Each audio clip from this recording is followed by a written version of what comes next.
Nebuchadnezzar, the great king of Babylon, built an empire envied by all rulers of antiquity. He was the one who destroyed Jerusalem and took the Israelites captive to Babylon. His works, such as the Hanging Gardens of Babylon, became symbols of his power and grandeur. However, his arrogance would ultimately lead to his downfall. To solidify his authority, he commanded the construction of a massive golden statue, 27 meters high, in the plain of Dura.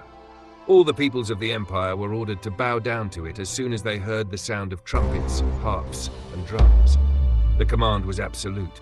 Anyone who refused would immediately be thrown into a fiery furnace. Among those present were 3 Israelites, Shadrach, Meshach, and Abednego. Although they lived as captives, they remained faithful to their God and refused to worship the statue. When Nebuchadnezzar learned of their defiance, he was furious. He summoned them and gave them one last chance to comply. "What God can rescue you from my hands?" he asked. With courage, they replied, "The God we worship can rescue us from the furnace. But even if he does not, we will not worship your statue." The king's rage knew no bounds. He ordered the furnace to be heated 7 times hotter than usual, and for the 3 men to be tightly bound.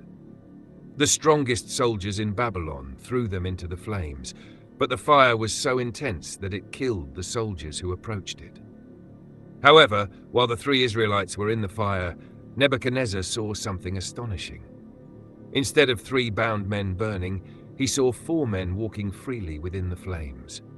The 4th appeared to be like a son of the gods. Terrified, he commanded them to be brought out.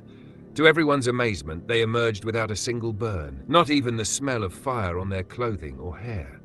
Nebuchadnezzar acknowledged the power of their God and declared, "Blessed be the God of Shadrach, Meshach, and Abednego, who has saved them."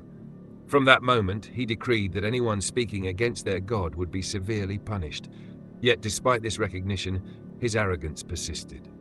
Soon after, the king had a troubling dream. A massive tree that reached to the heavens was cut down by an angel, leaving only its stump. Daniel explained that the tree symbolized the king. His kingdom would be taken from him, and he would live like a beast for 7 years. Indeed, 1 year later, while boasting of Babylon's greatness, Nebuchadnezzar lost his sanity. He lived like an animal, eating grass, his nails growing like eagle's claws, and his hair like feathers. Only after 7 years did he lift his eyes to the heavens and recognize that the God of heaven was the one true ruler. He repented, and his throne was restored.